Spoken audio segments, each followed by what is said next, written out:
Je vais donc présenter un petit peu le cadre légal en m'appuyant, enfin j'ai regardé attentivement ce guide d'accompagnement de l'étudiant handicapé pour voir un petit peu ce qu'il propose.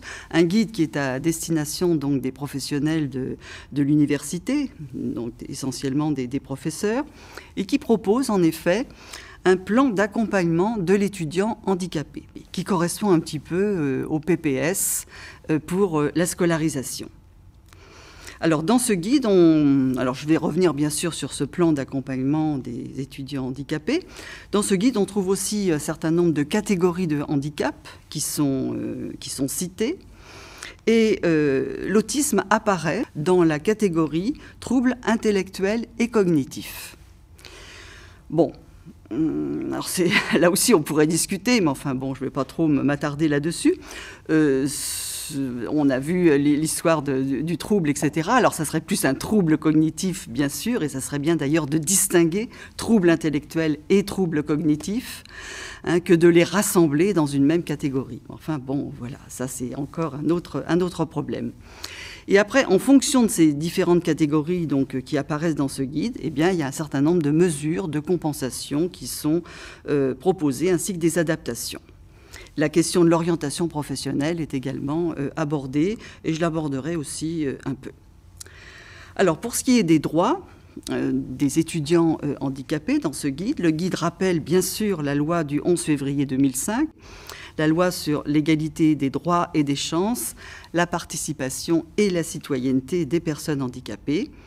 Et dans cette loi, la France défend en effet ce qu'elle appelle l'accès à tout pour tous, ce qu'on appelle le principe d'accessibilité.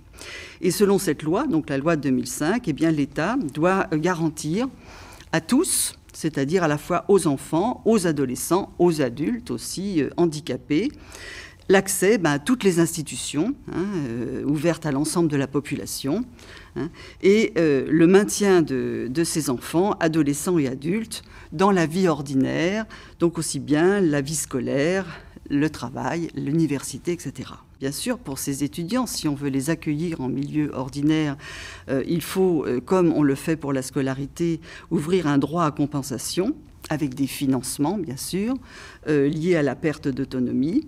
Eh bien, reconnaître ce droit, proclamer ce droit à compensation, comme il est dit dans ce guide, c'est reconnaître l'existence d'inégalités de fait, d'écarts originels de situation, afin de retenir des mesures spécifiques pour mieux réaliser l'objectif d'égalité. Donc on a bien conscience là qu'il y a des inégalités de fait. Alors là c'est une autre citation, de même que la loi reconnaît aussi le droit à la scolarisation au sein de l'éducation nationale, eh bien elle reconnaît le droit à l'enseignement supérieur et prévoit des modalités d'accueil des étudiants handicapés dans l'enseignement supérieur. Alors notamment, il y a un article qui est cité dans ce guide, qui est l'article 20 de la loi de 2005, qui rappelle que, je cite, « Les établissements d'enseignement supérieur inscrivent les étudiants handicapés dans le cadre des dispositions réglementant leur accès au même titre que les autres étudiants et assurent leur formation en mettant en œuvre les aménagements nécessaires à leur situation dans l'organisation, le déroulement, l'accompagnement de leurs études ». Donc c'est écrit noir sur blanc dans la loi de 2005, parce que c'est vrai qu'on la cite souvent, cette loi, par rapport au droit à la scolarisation, mais il y a aussi l'accès à l'enseignement supérieur avec les aménagements qui sont nécessaires, naturellement, si on veut ouvrir l'enseignement supérieur à ses étudiants. Et parmi ces aménagements, donc la première chose qui est citée, c'est ce qu'on appelle la structure d'aide et d'accompagnement, qui se trouve normalement dans toutes les universités et qui doit accueillir les étudiants pour analyser leurs besoins et mettre en place les aménagements dont ils ont besoin. Et cette structure d'aide et d'accompagnement est en relation avec les services extérieurs, comme les services de la MDPH, de la GFIP et d'autres, c'est-à-dire elle n'est pas isolée, elle est aussi en relation avec d'autres services. Alors le problème, c'est que cette structure d'accueil et d'accompagnement, qui donc doit recevoir les étudiants dans les universités, elle dépend de l'autonomie des universités. Comme on le sait, les universités sont autonomes. Alors, cette autonomie, c'est très bien. En même temps, ça veut dire que, voilà, on proclame là des principes qui sont valables pour tous, mais après, comme les universités sont autonomes, elles vont appliquer ces principes, chacune à leur façon. C'est-à-dire que, voilà, il n'y a pas vraiment d'exigence, de contrôle, etc. On laisse les universités, puisqu'elles sont autonomes, se saisir de ce principe et le mettre en application. Donc, accompagnement de l'étudiant handicapé dès son entrée à l'université et tout au long de son cursus. C'est pas seulement l'accueillir dans cette structure au moment où il arrive à l'université, mais c'est vraiment suivre son parcours, le suivre tout au long de son parcours. Donc elle doit proposer effectivement ce fameux PAEH, plan d'accompagnement de l'étudiant handicapé, et aider à mettre en place les mesures qui vont être indiquées, explicitées dans ce plan.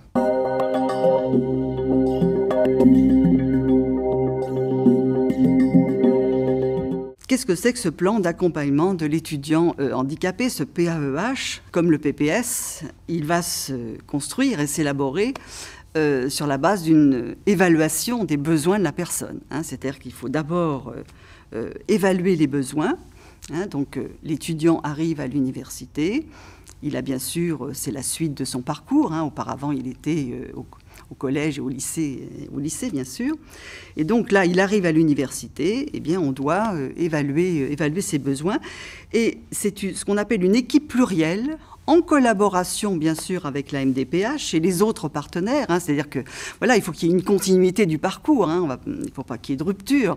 Donc là, on a affaire l'étudiant entre dans un nouveau monde, donc il est reçu par cette structure. Et cette structure, si elle veut évaluer ses besoins, elle doit se mettre en relation naturellement avec ses services extérieurs que sont la MDPH et les autres partenaires, c'est-à-dire tous les professionnels au fond qui ont suivi cet étudiant. Et je pense que si on l'appelle l'équipe plurielle, c'est justement pour ne pas la confondre avec l'équipe pluridisciplinaire qu'on rencontre dans la MDPH. Là, c'est une équipe un petit peu différente et qui, justement, rassemble tous les professionnels qui vont être concernés par cette nouvelle situation, notamment les professeurs d'université, etc.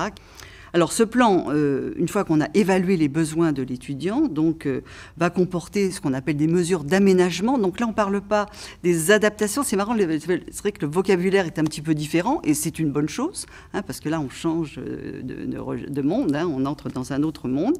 Donc là, on parle de mesures d'aménagement.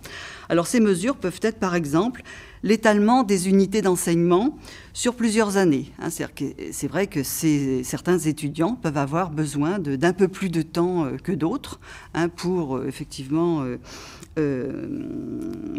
réaliser ces unités d'enseignement. Dieu sait que c'est vrai que dans un parcours, quand on entre en licence, eh bien, il y a un certain nombre d'unités d'enseignement qui doivent être validées. Eh bien, cette mesure décide que certaines de ces unités pourront être effectivement réalisées sur plusieurs années. Donc on augmente un petit peu le temps. Après, il y a les aides humaines, effectivement, qui peuvent concerner à la fois la prise de notes. Il y a certains étudiants, et notamment des étudiants autistes, qui peuvent avoir des difficultés dans la prise de notes. Le tutorat, je vais revenir sur cet aspect du tutorat, donc un accompagnement. Après, il y a les aides techniques. Donc c'est vrai, aménager certains supports, c'est vrai que là les supports visuels pour ces étudiants peuvent être importants, donc essayer de mettre en place des supports particuliers. Et puis ça peut être aussi l'aménagement des épreuves d'examen, des stages aussi, etc. Donc voilà, toutes ces mesures d'aménagement sont citées et voilà, elles devront être mises en place. Alors, pour ce qui est de la mise en œuvre du PAEH, donc, sachant que c'est, comme le PPS, c'est un document écrit, alors cet aspect est important parce que ça veut dire qu'on va pouvoir s'y référer tout au long du cursus de l'étudiant, le garder en mémoire, etc. Et surtout, le guide insiste sur l'aspect revoir les aménagements. C'est-à-dire qu'il ne suffit pas d'évaluer les besoins. L'étudiant arrive, on évalue ses besoins, on met ce plan d'accompagnement en place et puis on laisse l'étudiant développer son cursus. Il faut absolument revoir régulièrement ce PAEH, revoir les aménagements proposés initialement. Il peut avoir besoin de nouveaux aménagements qu'on n'avait pas vus au départ. C'est-à-dire que c'est vrai qu'il faut toujours tenir compte de la situation dans laquelle se trouve la personne. C'est difficile dès le départ, enfin l'étudiant ne s'est pas encore engagé dans son cursus, difficile de dire au départ vraiment tout ce dont il a besoin. Il y a des choses naturellement qu'on peut définir d'emblée, mais il y en a d'autres qui vont apparaître au moment où l'étudiant sera dans la situation. Donc, très important d'attendre que justement l'étudiant soit dans cette situation pour voir des besoins émerger qu'on n'avait pas vus dans un premier temps et pouvoir y répondre. Et dans cette structure, donc, sont prévus, sur la base de ce PAEH, des entretiens réguliers avec l'étudiant pour faire le point sur la façon dont ça se passe. C'est-à-dire que si vraiment on suit toutes ces consignes, il y a vraiment là quelque chose d'intéressant et de susceptible, en effet, d'aider l'étudiant dans ce nouveau monde. L'inclusion laisse entendre en tout cas que l'étudiant avec autisme n'est pas dans le cadre, dans l'univers universitaire et qu'on va falloir faire des choses pour pouvoir l'y inclure. La notion de participation sociale me semble bien meilleure. Pourquoi ? Dans participation, ça veut dire que tout le monde est dans le même groupe déjà. C'est-à-dire même la personne handicapée, elle est au milieu de tous les autres. Ce qui peut poser problème, c'est son niveau de participation sociale. Et c'est très exactement le problème qui se pose pour les personnes qui relèvent du spectre de l'autisme. Elles sont au milieu des autres, mais leur particularité va introduire des difficultés, notamment dans la sphère sociale. Donc voilà pourquoi je préfère qu'on parle de participation et d'amélioration éventuellement du niveau de participation plutôt que de parler d'inclusion, ce qui sous-tend, je le rappelle, le fait qu'on n'est pas dans le groupe et qu'on doit faire quelque chose pour devenir dans le groupe, pénétrer le groupe en question. On est vraiment déjà dans le groupe. Maintenant, il faut faire en sorte qu'on puisse en tirer profit comme les autres.